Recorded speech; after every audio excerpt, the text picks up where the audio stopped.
Hello, everybody, and welcome to another installment of my 2025 NFL draft grades. We're going division by division, going over most every player that was drafted. My niche for this series is I have a new creator on for each division. And since this guy is a Packers fan, I'm happy to have him on. This is Mr. TheoAsh. If you follow me, you 100% follow him. Theo, how are you doing today, man? Doing very well. Doing very well. Thanks for having me on. Absolutely. And we're going to skip over all the fluff. We're just going to get right into it. And we're going to start with the Green Bay Packers, your team. And I'm going to give you kind of the reins to talk about the players first, since it is your team. So let's go over their first round pick in Matthew Golden. What is the grade that you gave him as a player? Matthew Golden, I gave him a really high grade. I mean, I gave him a first round grade, which is something that is hard to get from me. I think I only gave like 16 of those out, but it's just tough to decipher a weakness in his game, really, was my big takeaway when I watched him. The first thing that comes to mind is, well, he's small. So some of the things with that might be a weakness, but his catch radius is still pretty fantastic. He's very natural, grabbing things above him, behind him, diagonally to him, soft hands, able to twist and contort, catch and land and keep running. And when he has the ball in his hands, you got to watch out. He's shifty. He's very loose, fluid route runner who can make you think he's leaning in one direction before he crosses your face the other direction with a really sudden move. I don't think the Packers have anybody this well-rounded. No, not anywhere close to it. So to get a true man beater like Matthew Golden was crucial, because that's what ended our season. That's what slowed us down the stretch. Was even Brian Flores, who never played man, who was more into his exotic zone blitzes, was like, why do I need to dial these up versus the Packers? I can just man up, and Jaden Reed's getting like tossed out of bounds, and it's carnage. So for them to go with Golden was pretty essential, I thought, when he was there at their pick. I was happy to hear that one announced. Yeah, I gave the pick an A plus myself. He was the 14th overall player on my board, and outside of Travis Hunter, I saw him as the best receiver in the draft. You see the twitchiness in his route running. You see it in his hands. He reminds me a little bit of Garrett Wilson, at least when it comes to at the catch point and tracking the football. Was one thing I really loved about him, was his ability not only tracking over the shoulder, but Quinn Ewers just not a very good quarterback, and those passes were errant, and he bailed them out a lot. So I think he is a fantastic fit in LaFleur's offense. I got to ask, were you a bit surprised that they selected the receiver, that they finally selected one in the first round there? Not when Golden was available. As soon as I think it was a Marion Hampton went off the clock right before us, or Derek Harmon, I can't remember exactly who, and Golden got there, I felt extremely confident that the Packers would take him. He's just their type of athlete, 4.2 speed. All their receiver contracts are running out, or Christian Watson's hurt, or they get cost games because Reed fumbles or something, or Watson fumbles. Like I said, it was carnage when teams played man coverage. So there's just no way the organization could look at that room with a critical eye and say, we're the Packers, we won't draft one in the first round, because they needed one in the first round. And the top of this class was very good for receiver. So totally thought it was possible, and wasn't surprised to hear the name. And this is kind of outside of his ability to play, but how do you feel about him wearing the number 22? I'm kind of into it. See, 22 is my favorite number because I was born on the 22nd. So I played soccer number 22. And I'm a sucker for the double numbers, always 88. He could be number 55, and the double would get him some points. And Shaheed kind of rocks it. Shaheed does rock it. Shaheed does rock it. And for a speedy guy like that, the double 2-2, I mean, it's a basketball number. It can be a soccer number. It still makes some sense as a skill position player. If he was a tackle, I'd say no way. But yeah, I think he can make it work. I think so too. And everybody says it's not cool until he's good, and he's a good player with 22, and then everybody's going to think it's cool. Mm-hmm. That's just how it's going to go. Shaheed totally rocks the 22. It's a cool number. Absolutely. But we're going to move on to their second round pick, Anthony Belton, the tackle. This is kind of a divisive pick I've seen from a lot of people. I'm interested to see what you think about him, not only as a player, but just where the Packers are and their situation on the offensive line. I can never get mad at an offensive line pick, and I think the depth in this draft dried up pretty quickly. So to have somebody with real tools to develop, it's not a bad pick for the Green Bay Packers. It's something that's kept them good over years and years and years. People think it's just hitting on quarterback, but just as much it's developing offensive linemen from the later rounds. Now, I can understand not liking this pick because the consensus big board had him way lower, and they reached on him. That's not a debate. Could they have traded back? Was it worth it? The history is not kind to teams that reach that much, but for the Packers, I can see it. I can see it. He's got real raw strength and power, and I think that their plan, along with Aaron Banks, uh, is to really mash people with more duo and kind of gap scheme and really blow people off the ball, along with the wide receiver addition spreading everybody out. So it just is another depth piece, and I think that's important. And I think maybe it wasn't worth spending a second round pick on, but I see the vision, and I'm not mad at it. I think they can develop Belton maybe more than some other teams could. I was a lot higher on Belton than consensus. I did really like the tools. I thought he had a really nice Senior Bowl where you didn't see some of his issues in pass protection with his feet. More specifically, his hand usage is a bit all over the place. Yeah, it is. There's definitely some tools there to work with. I wonder what that makes him think about Rasheed Walker, because I believe this is a contract year for him, if I'm not mistaken. It's got to be a preparation for him leaving. I mean, Banks is one of the highest paid guards in football. So is Elton Jenkins. I don't think Tom has gotten his massive extension yet, but it's coming.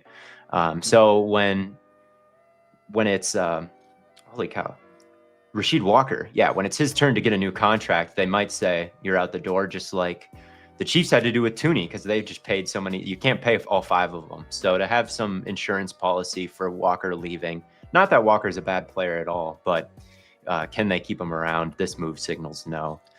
And then, of course, Jordan Morgan's got the tackle versatility as well, and kind of a similar player with the balance and the body and the versatility. Absolutely. And we see where the tackle market is heading towards nowadays. I mean, Dan Moore just got paid so much money. And Rasheed Walker is a better player than Dan Moore in my eyes. So 100%. He's going to get a lot of money. You've got some insurance here with Belton and somebody you can develop. So I like that pick a lot. Moving on to their 3rd round pick. And I'm really excited to talk about this guy, because there's a world where he is amazing, and there's also a world where he is a nothing burger for the Packers, and Savion Williams. I know you just recently made a video on him, if I'm not mistaken. So you have the floor. He was a blast to watch it on tape. Yes. Like he got taken, and I didn't know too much about him. And I turned on the film, and it's like, holy cow, we just swung for the fences here, because he's got the DK Metcalf height and weight measurables. Really, he's like 6'4", 220.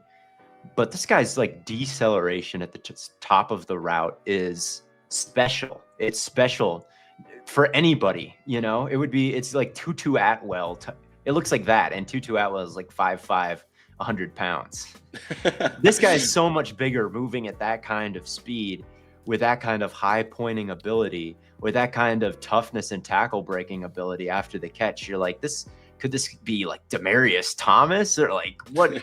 Your mind starts to go crazy when you see the tools, but then you see all the issues, and you see how infrequently he makes even a clean catch. Like, even the ones he catches, it looks like he's fighting against it. It looks like the ball is, greased with oil. It is extremely difficult to see him being a consistent wide receiver right away because of those things. And he's open more than he got the ball, but you couldn't really blame TCU for throwing it to somebody else, because he was just so inconsistent with his hands.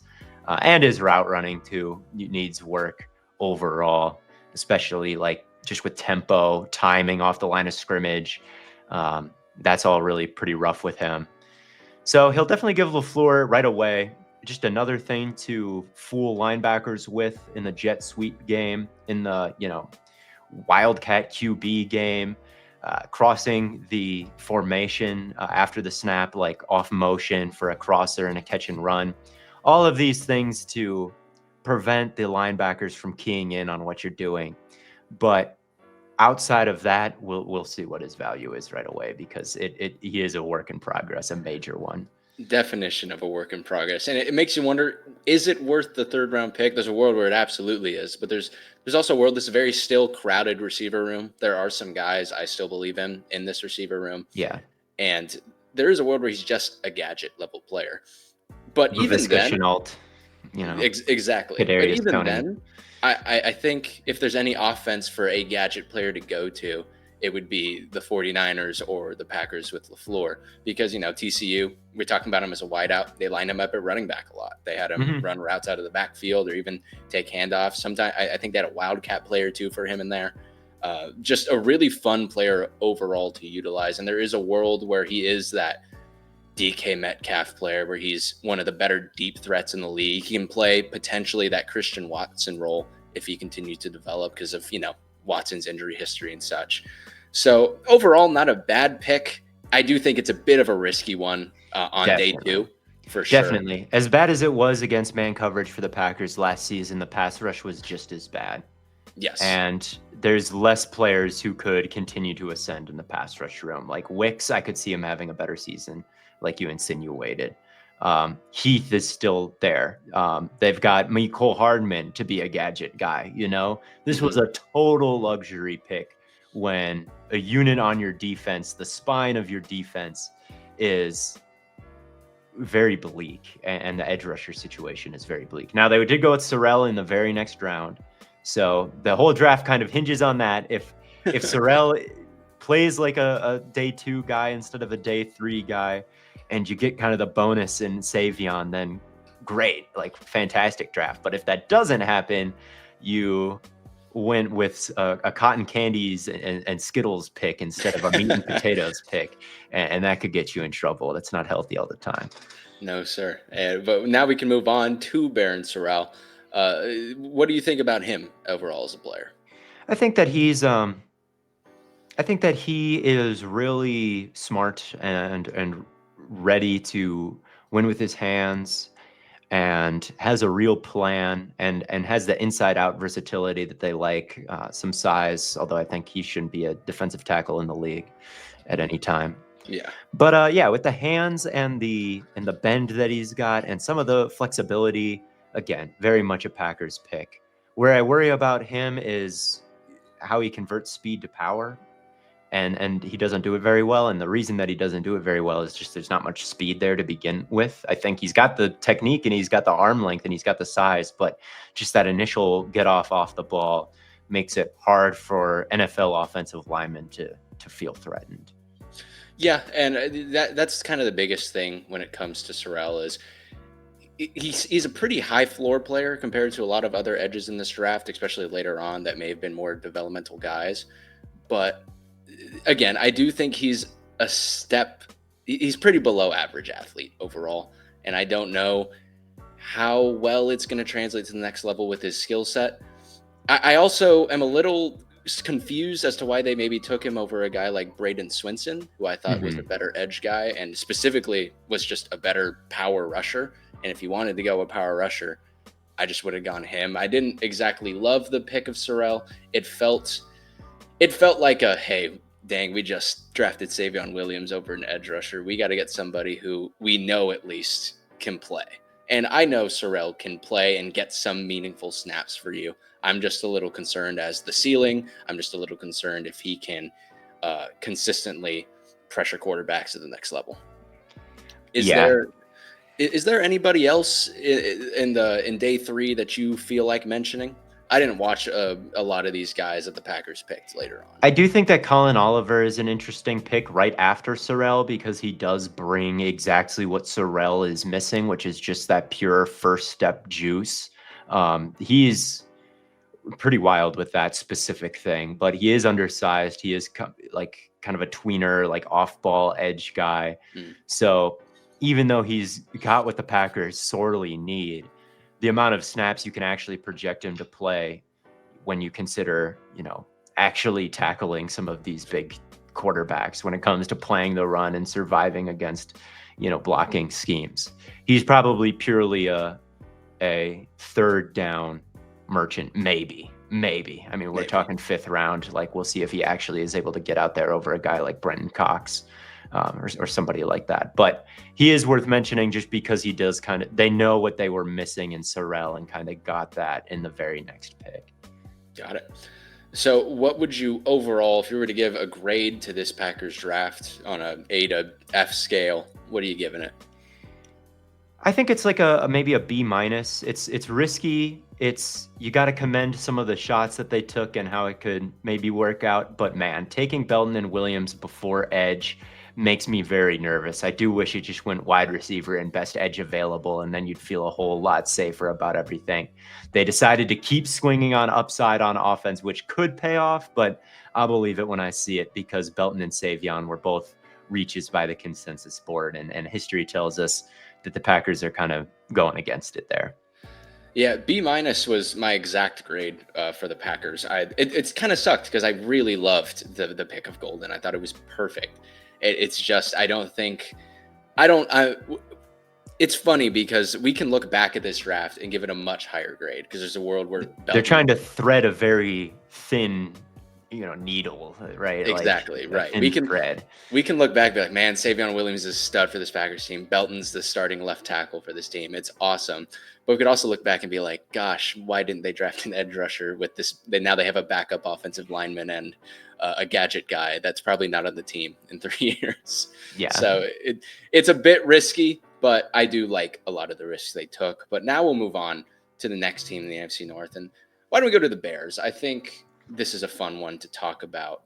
And we'll start with their first round pick, the 10th overall pick in Colston Loveland. And for the Colston Loveland tight end one truthers, it was a big moment for all of us to go over Tyler Warren. I would have liked to have seen more distance between him and Tyler Warren, to be honest. But it was a win for us Loveland guys. And I think that he's got a chance to be a fantastic pick there. I mean, his size is so great. His catch radius is so great. And the way he's able to break routes, especially in breaking routes, is just special. He gets his ankles pointed and just turns on an absolute dime. It's a very geometric, jagged, like 90-degree angle type of dig.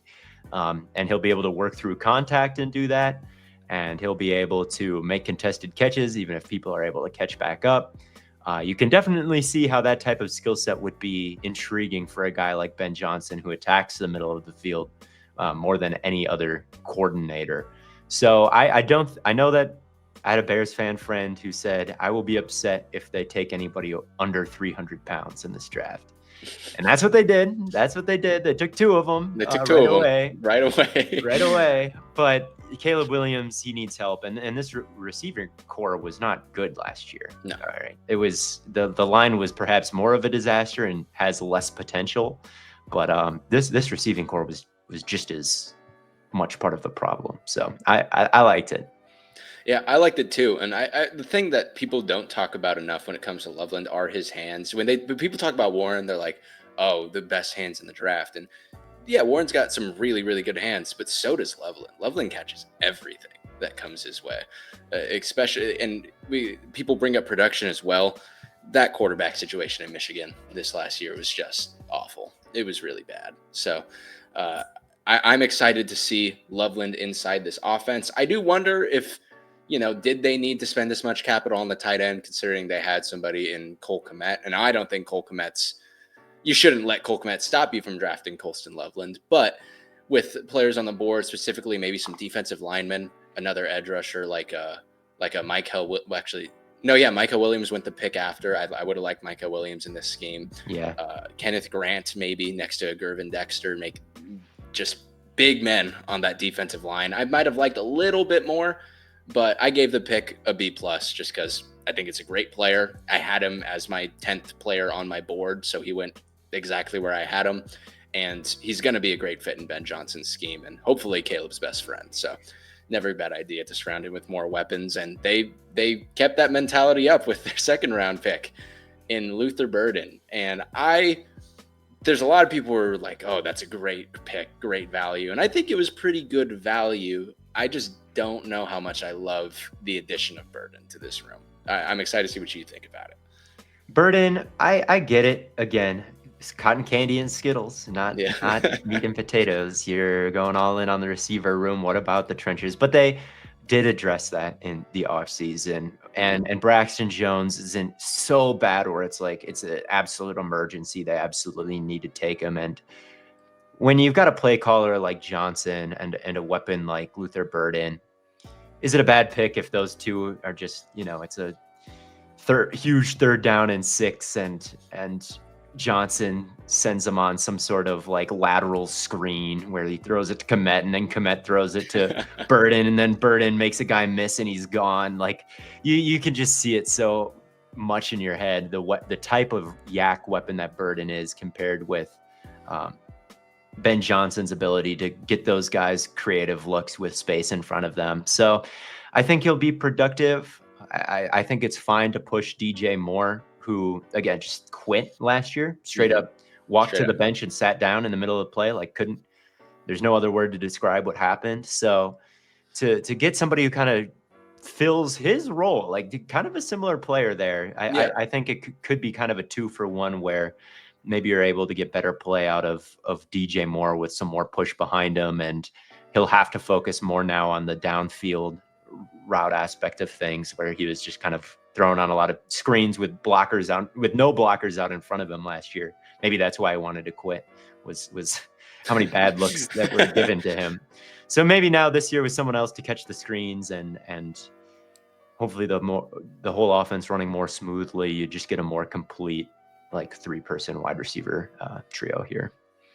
Right. And I do really like I like a lot of traits with Burden. For one, you mentioned his ability after the catch. He's incredible. I really love his hands. If it hits his hands, he catches everything. I remember before the season, I kind of called him before the college football season, I should say, I kind of called him a diet Malik Neighbors. And I still think that kind of holds true. I don't love him as a route runner. Now, part of that is Mizzou didn't ask him to run a lot. He caught, 75% of his passes within 10 yards of the line of scrimmage. He wasn't asked to do a ton. I remember apparently teams had to like reach out and ask for the practice film for his route running. So that goes to show you how little his route tree was in college. But some of the concerns I have is, I think you got to be a good blocker to really take advantage in Ben Johnson's offense, especially playing from the slot. And like Burden's not a good blocker at all. No, that's a good point. He's a terrible blocker. He doesn't even want to block, and he's a slot, and that's why I didn't go round 1. I mean, one of a few reasons is how are you going to be?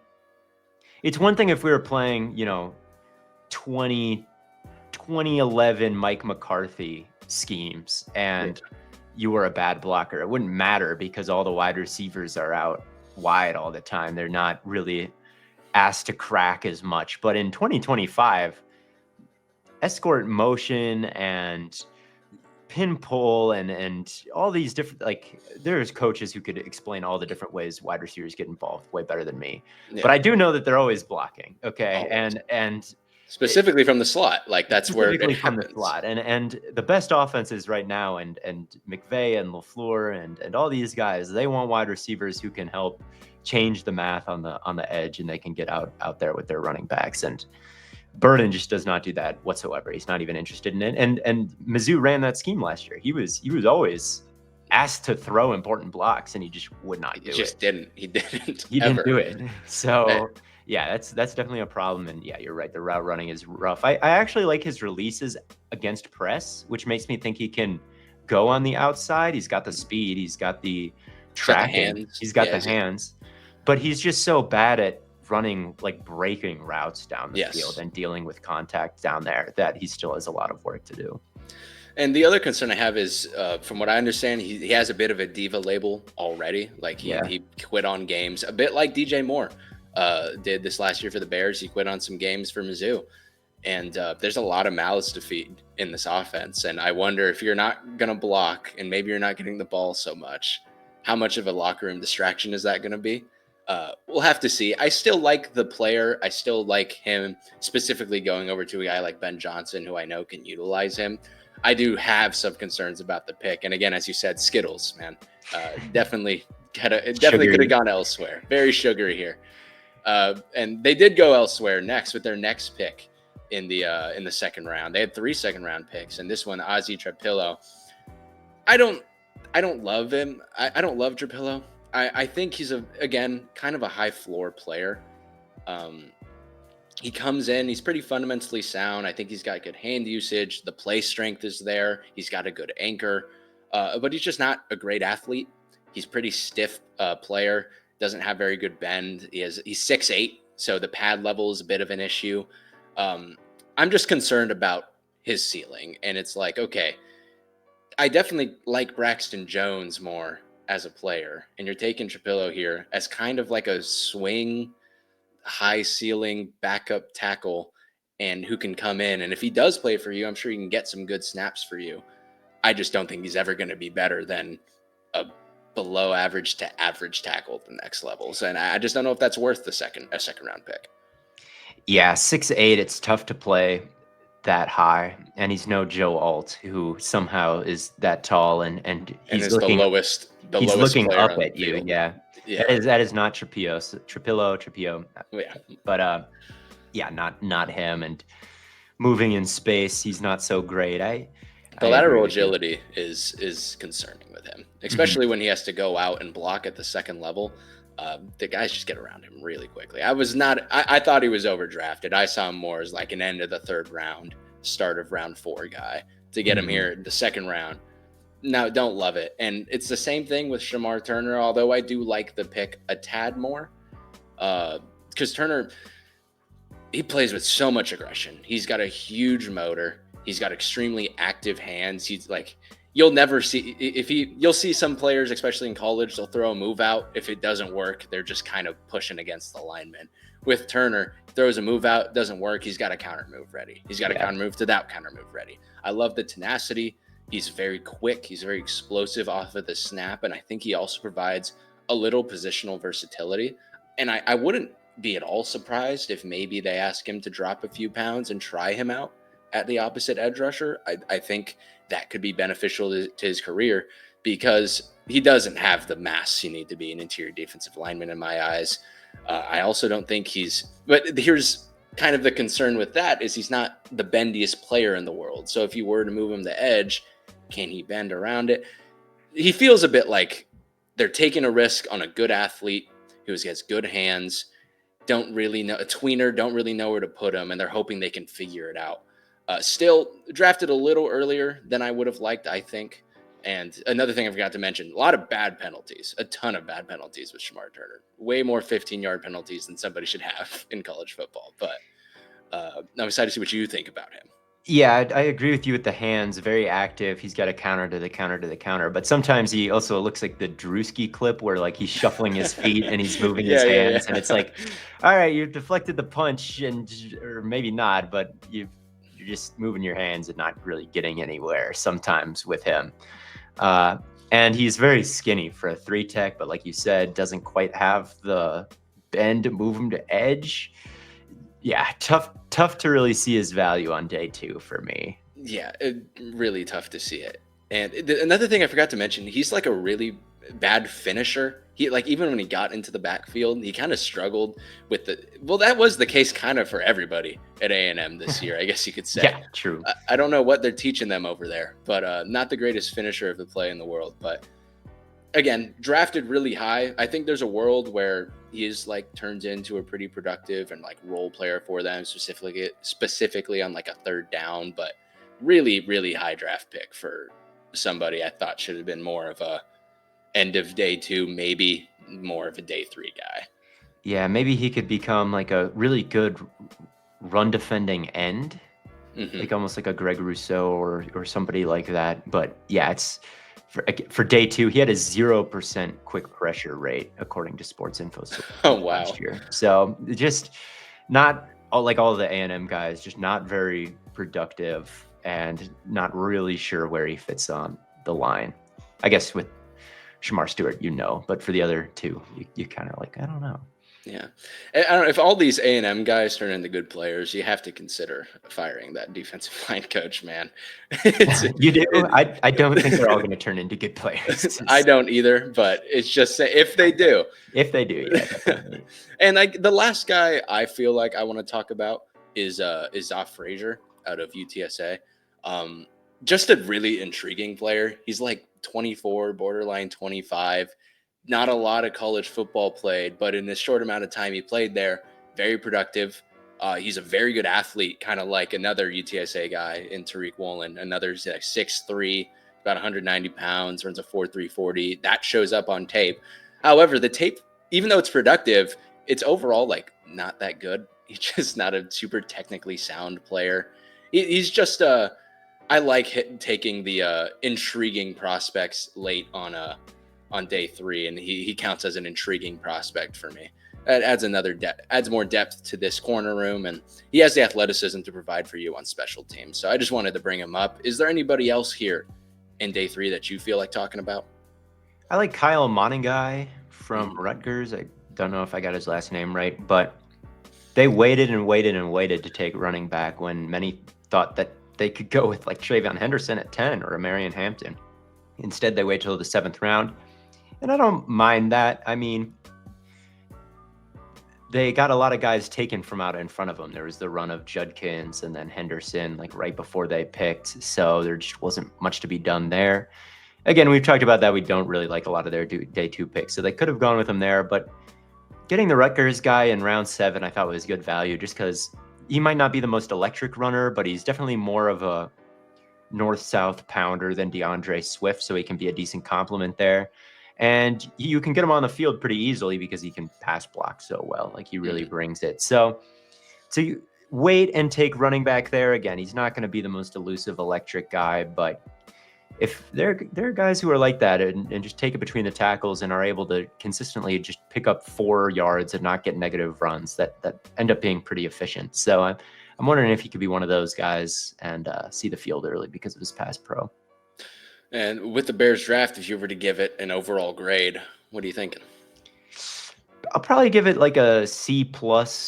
I think I like they're pretty similar to the Packers, but like the Turner, Trapilo, and Ruben Hippolyte pick, and Hippolyte wasn't even on the Madden anybody's creative radar. Player. Maybe it's a better pick than I'm giving him credit for, because this is purely off the fact that like not a single person in media even had him on their radar.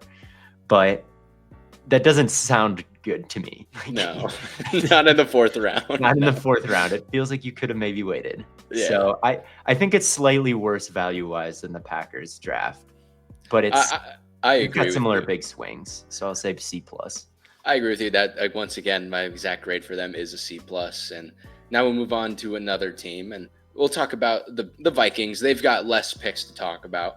I've only got 3 I want to talk about, and they've only had 4. So actually, they had 5, my bad. But we'll get into it at 24, starting with Donovan Jackson. At first, it caught me a little off guard. But when you look at it, they're coming in with J.J. McCarthy, who they drafted last year, gets injured, misses his entire freshman season or his first year in the NFL. And I understand putting as great of a situation in front of him as possible. And it starts with the offensive line. They go and sign Will Fries, Ryan Kelly, who I have a little bit of my concerns with Kelly. But either way, I do think it is an upgrade at the center position. And now they get somebody to come in at left guard. So they've entirely remade their interior offensive line in preparation for their young quarterback coming, which I enjoy. And I like Jackson as a player. I saw him as an end of the 1st round guy. But you've got that positional versatility if Christian Darrisaw were to get hurt again. I don't love him at tackle. I definitely like him at guard much, much more. But at least you have somebody who can play if need be. He's a strong player. He plays with good pad level. I like his hand usage. Not like the greatest athlete in the world, but I think he's a good fit into the scheme.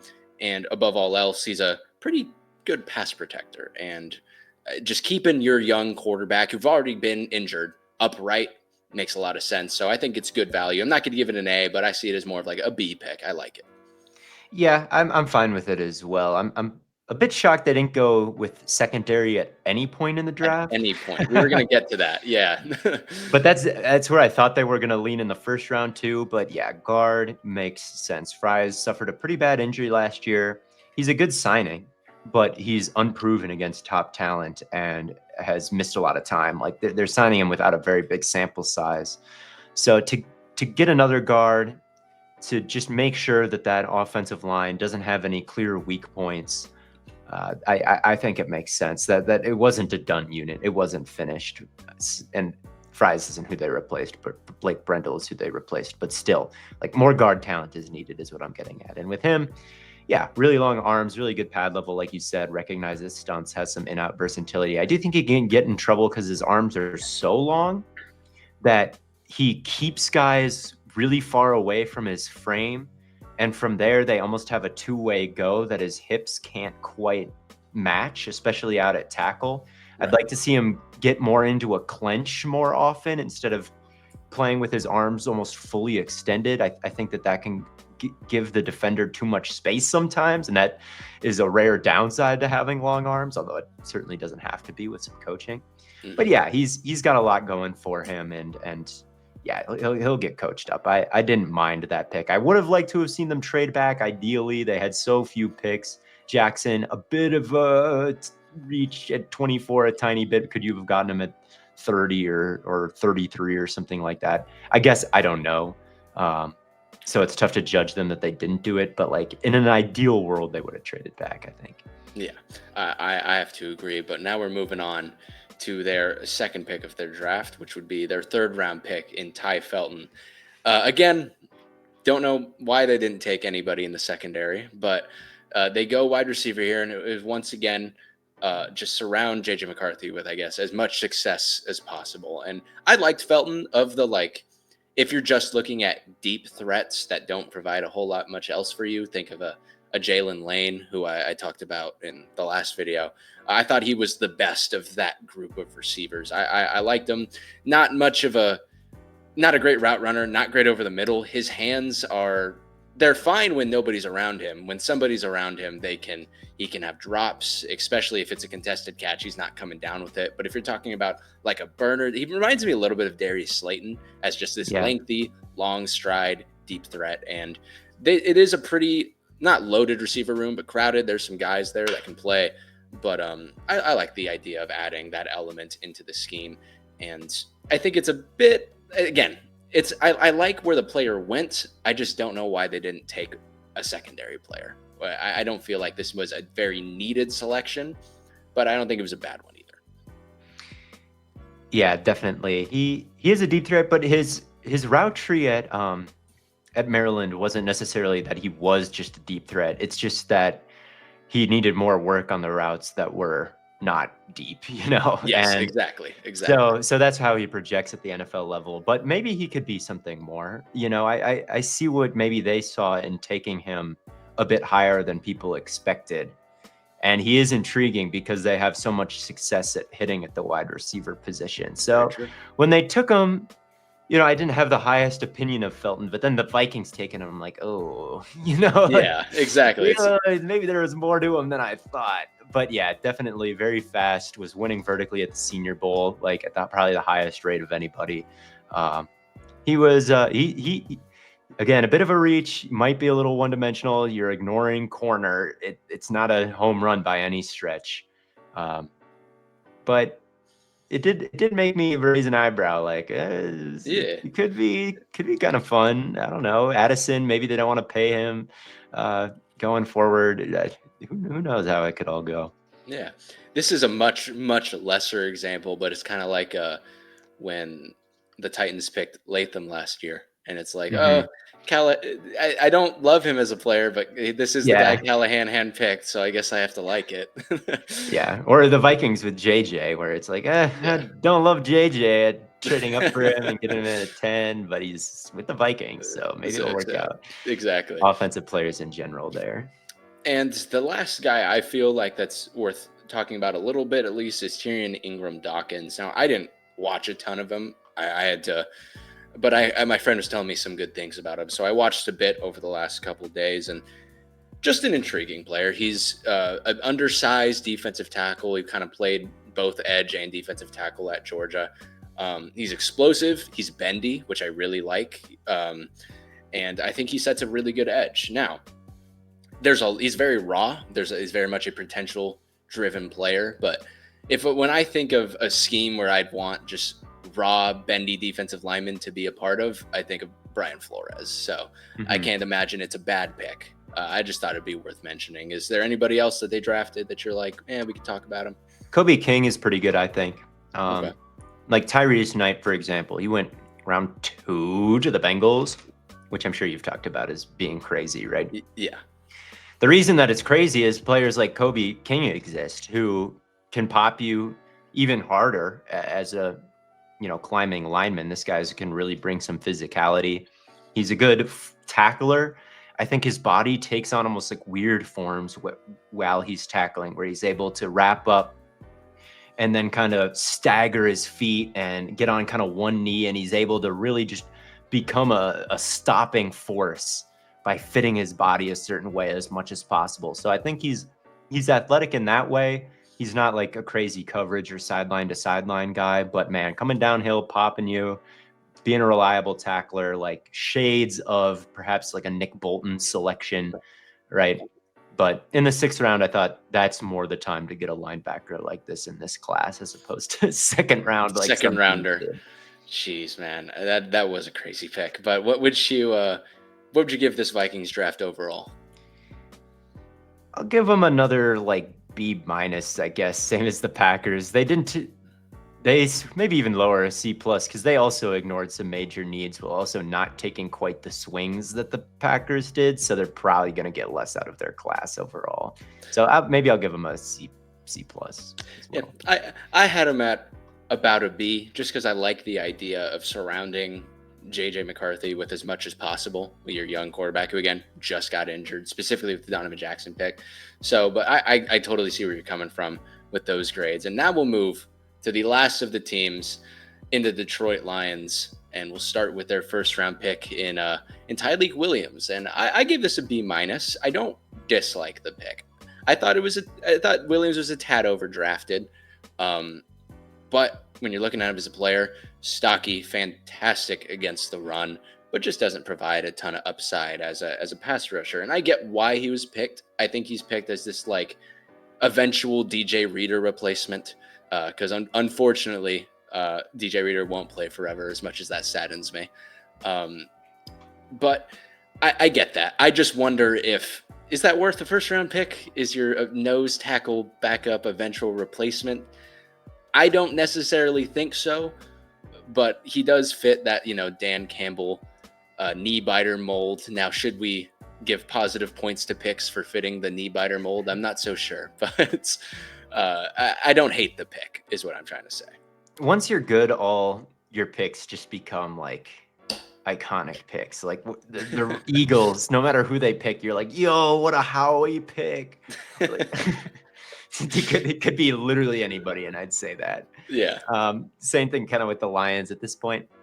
I thought this probably is going to be their weakest draft, if I had to guess. Yeah. They are so stacked at so many positions. I think the defensive line looks pretty good, injuries notwithstanding. Linebacker room, they've got good players. Secondary, they've got good players. Offensive line, they've got good players. Wide receiver, like running back, obviously. It feels like they've got such creative liberty to pick kind of who they want. And I think they've kind of sunk their teeth into that a little bit too much. Yeah. Where they're kind of prioritizing who they want to an insane degree, and none of these guys are projected starters on their team. And they had the biggest draft of reaches according to the consensus big board that there is. They gave up 3 first-round picks for Tesla, the receiver. It's like, man, you guys are really feeling it, aren't you? We'll get to the Tesla pick, man. Right, exactly. But Williams feels like that, right? Like I do think I felt validated that he was the first Ohio State defensive lineman off the board, which I guess he was projected to be, but you couldn't quite tell with Sawyer and JTT throughout the process. But he was the big dog there. Like he just was the best, even though he was a nose tackle, not getting sacks. Like you said with DJ Reader, he is just dominant, eating blocks, absorbing double teams, reading the play out before it even happens, and just disrespecting the guy coming to block him because he already knows it's coming. He was a baller, but I do question if his skill set and the lack of pass rush, and I don't think he's as special, as big, as like flexible as DJ Reader was. So I do question if he's worth a first rounder. And, he was, for me personally, kind of right outside my top 50. There was a nose tackle type of player I liked a bit more in Alfred Collins that I think was a Yeah. better player. And again, either of those two I wouldn't have picked in the first round. They're much more of like second round guys. And I think they could have got him there. And I was a bit surprised they didn't go edge, opposite of Aiden Hutchinson, especially with Izaraku still on the board, Yeah, especially with Zaraku would have been a better pick. Scorton still on the board. I just think there were some better players there. But moving on to their second round pick in Tate Ratledge, a bit earlier than projected, but I liked Ratledge. He got hurt this year. He played hurt this year. I think he is a good athlete, and I think, again, not to the Dan Campbell mentality of knee biting. He fits that. You see He the does. mullet. He does. It fits that mold. I think there may have been some better guards on the board, but I am excited to see him get out in space along with Panay Sewell, who they also love to get out in space. And I'd assume they'd want to put him at right guard where he played in college. I liked the pick of Ratledge. It may have been a tad early, but I thought this team might have gone guard in the first round, considering Donovan Jackson was off the board, among many others. I thought it was a fine pick. Yeah, I thought it was fine as well. Although I was excited to see Mahogany play. And I don't know if we're gonna get that chance. But yeah, Ratledge, like you said, it isn't just a Lions pick. This guy really is the Dan Campbell. The Dan Campbell, like always going for the pancake, always looking to inflict as much damage as possible type of offensive lineman. But there are some red flags in his profile. He's got such short arms and he's so tall, which just isn't the build you'd expect for a guard. So I'm worried about him losing the leverage battle. Mm-hmm. And you see the pad level issues at Georgia as well. It's funny. Every time I talk about pad level with Ratledge, I think about when they played Kentucky the year prior against Deion Walker, and it's just two guys who struggle with pad standing straight up, standing straight up at each other. So, but we'll move on to their next pick, and I don't know why they did this in Isaac Tesla in the third round. Football with Oz, who's on TikTok, he's going to be talking about the AFC North with me. He was a big Tesla guy. I was not a big Tesla guy though. We talked about the pick a bit. It was just really early to come up and trade up for him. He ran a 4.4 at the combine. I don't think he runs a 4.4 on tape. In fact, one of my notes for him was he kind of just looks a little slow. He's big. He's a good blocker. He's got play strength. He doesn't get bullied deep down the field. But, he played very lackluster production at Arkansas. I think he's a bit slow. I don't think he's an overly nuanced route runner. He felt like a round 5, round 6 guy that can come in and play. Because the thing is, despite his size, he's big, 6'4", 200 plus. He's a slot guy.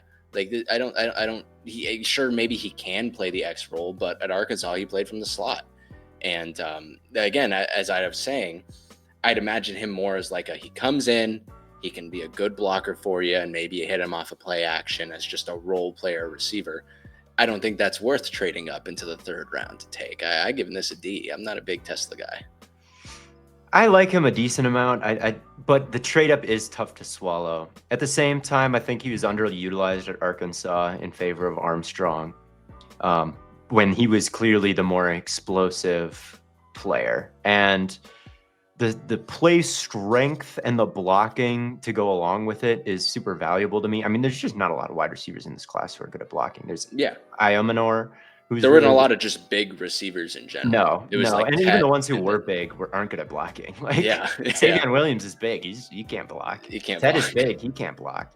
Like for Tesla to actually have the ability to insert and block while also being able to take the top off, I just can see why the media was too low on it. This was probably the biggest reach, and when you consider the draft picks, the reason that the Lions were at the bottom of the league and against the consensus board. But you really do feel like they may have gotten something right here where taking him earlier than anticipated was the right move. But again, giving up the third they picked him with and then 2 more in the future.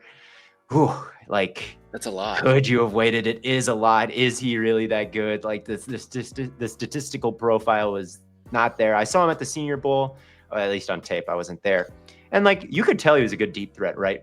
But he didn't necessarily look like one of the more dominant players there or anything. Like he was getting vertical wins and all that, but like as far as nuanced route running and all the different things you need to create separation at the next level, yeah, all the thirds is a lot for me as well. But I'll give it the C- instead of the D grade. Okay. We'll keep it in the passing because I do think that he could be pretty dangerous on the Lions. I am a little scared as a Packers fan of Tesla.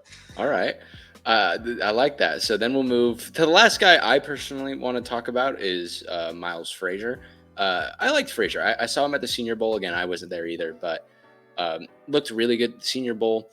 He's a sound player. He's not an overwhelming athlete. I don't see him having a big ceiling, but considering who this team just lost, they now have a lot of depth at guard. And I always think getting depth, especially on good players late in day 3, is always a good thing. And there's one more guy I want to talk. I didn't watch him, unfortunately, but Ahmad I can't say the name. I'm going to butcher Hassanin, I think. Hassanin, I believe. He's just a really cool story. I believe he's from Egypt, first of all, and he hadn't played football his whole life until he came to America.